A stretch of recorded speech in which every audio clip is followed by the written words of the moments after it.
আসসালামু আলাইকুম viewers, Sabinus কিচেনে তোমাদের স্বাগত জানাই। এইভাবে তোমরা বাবুর্চি স্টাইলে গরুর মাংসের বিরিয়ানি বানিয়ে একবার দেখো।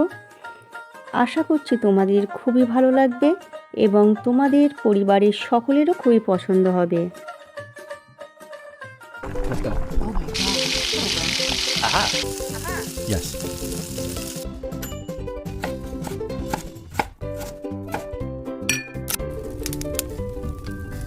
Wow. Thank you. আমি 2 কেজি গরুর মাংস হাড় চর্বি মাংস শুদ্ধ নিয়ে পিস করে কেটে নিয়ে ধুয়ে পানি ঝরিয়ে নিয়েছি। 2 কেজি চাল ভিজিয়ে রেখেছি 1 ঘন্টা মতো। কড়াইতে বেশি করে সর্ষের তেল দিয়ে আমি 4টে বড় সাইজের পেঁয়াজ নিয়ে আমি কুচি কুচি একেবারে সরু সরু করে কেটে তেলে দিয়ে দিচ্ছি, দিয়ে বেরেস্তা করে তুলে নেব। পেঁয়াজ আমি ভালো করে লাল করে ভেজে নিয়ে বেরেস্তা বানিয়ে নিচ্ছি। ভাজা হয়ে গেলে তেল ঝরিয়ে তুলে নেব বেরেস্তার জন্য।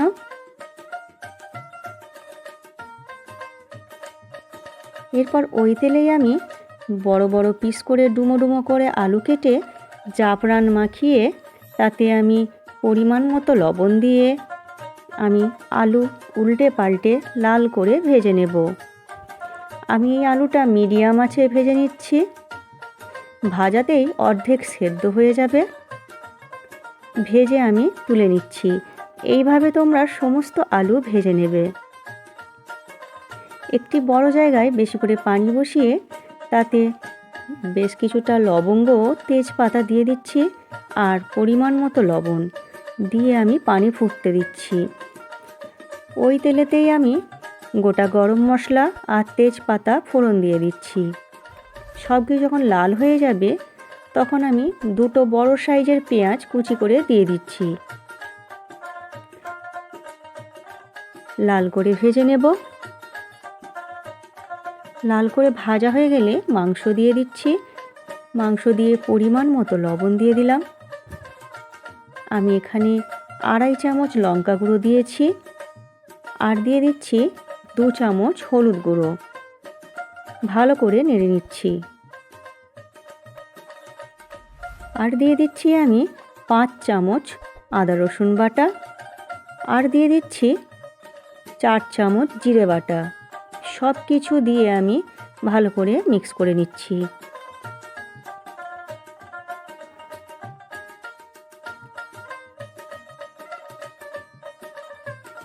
মাংসটি সেদ্ধ হতে দিচ্ছি। এদিকে পানি ফুটে গেছে ভালো করে। যখন এইভাবে পানি ভালো করে ফুটে যাবে তখন চাল থেকে পানি ঝরিয়ে চাল আমি দিয়ে দেব হাঁড়িতে। আমার রেসিপিটি তোমাদের এই পর্যন্ত পছন্দ হলে একটা লাইক করে দিও। পরবর্তী রেসিপি কী পেতে চাও সেটাও কমেন্ট করে জানিও। ঢাকনা খুলে খুলে মাংস আমি বেশ কিছুক্ষণ কষিয়ে নেব। আমি এখানে 2 চামচ গরম মশলা গুঁড়ো দিয়ে দিচ্ছি।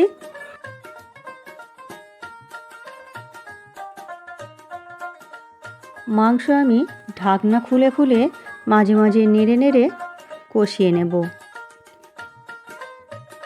এইভাবে তোমরা একবার গরুর মাংসের বিরিয়ানি করে দেখো। মুসলিম বাবুর্চিরা এইভাবে বিরিয়ানি বানিয়ে থাকে।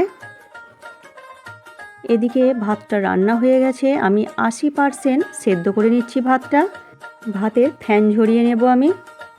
এরপর এখানে মাংস ভালো করে কষানো হয়ে গেলে আমি পানি দিয়ে দিচ্ছি অল্প করে, দিয়ে সেদ্ধ হতে দিচ্ছি। দিয়ে অল্প আঁচে আমি বসিয়ে রাখবো। এখানে আমি 500 দুধ নিয়ে নিচ্ছি, তাতে 2 চামচ চিনি দিয়ে দিলাম, 2 চামচ কেওড়া পানি, 2 চামচ গোলাপ পানি আর 3 থেকে 4 ফোঁটা আমি মিঠা আতর দিয়ে দিচ্ছি। সব কিছু আমি ভালো করে মিশিয়ে নেব। কিছুটা দুধ তুলে নিচ্ছি।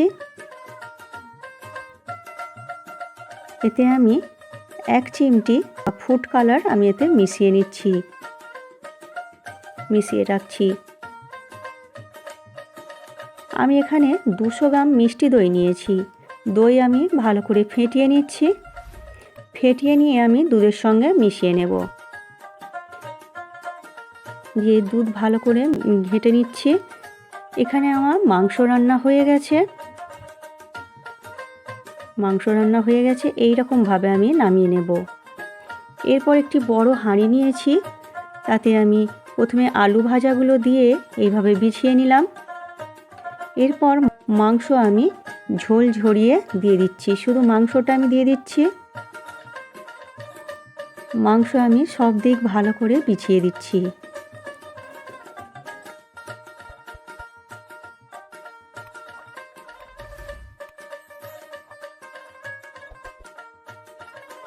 এরপর আমি হোমমেড বিরিয়ানি মশলা দিয়ে দিচ্ছি। এই বিরিয়ানি মশলার রেসিপি তোমরা আমার শর্টস ভিডিওতে পেয়ে যাবে। শাহি বিরিয়ানির মশলা, এটা আমি বাড়িতে বানিয়েছি। এরপর 2 চামচ আমি ছড়িয়ে দিলাম সব দিকে। এই বিরিয়ানির মশলা এতটাই স্ট্রং হয়, তাই বেশি দেওয়ার প্রয়োজন নেই। এরপর আমি অর্ধেক ভাত আমি ছড়িয়ে দিচ্ছি। এরপর আমি পেঁয়াজের বেরেস্তা ছড়িয়ে দিলাম। দিয়ে দিচ্ছি গুলে রাখা দুধ, চারদিক ভালো করে ছড়িয়ে দিচ্ছি।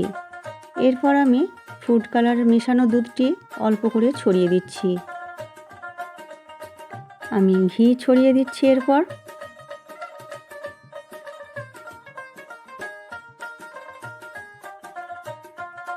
আবার আমি বাকি ভাতটা দিয়ে দিচ্ছি।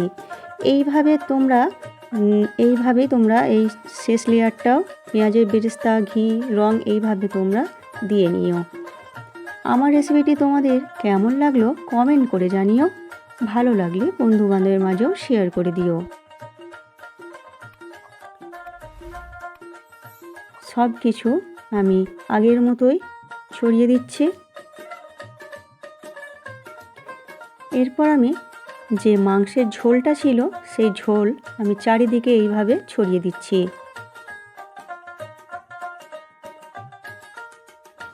সব দিক ভালো করে ছড়িয়ে দিতে হবে, যেন সব দিকটা ভালো করে হয়ে যায়। সুন্দর করে আমি সব দিক ছড়িয়ে দিচ্ছি। এরপর আমি ঢাকনা দিয়ে ঢেকে দিচ্ছি। তোমরা চাইলে আটা মেখেও চারদিকটা সিল করতে পারো।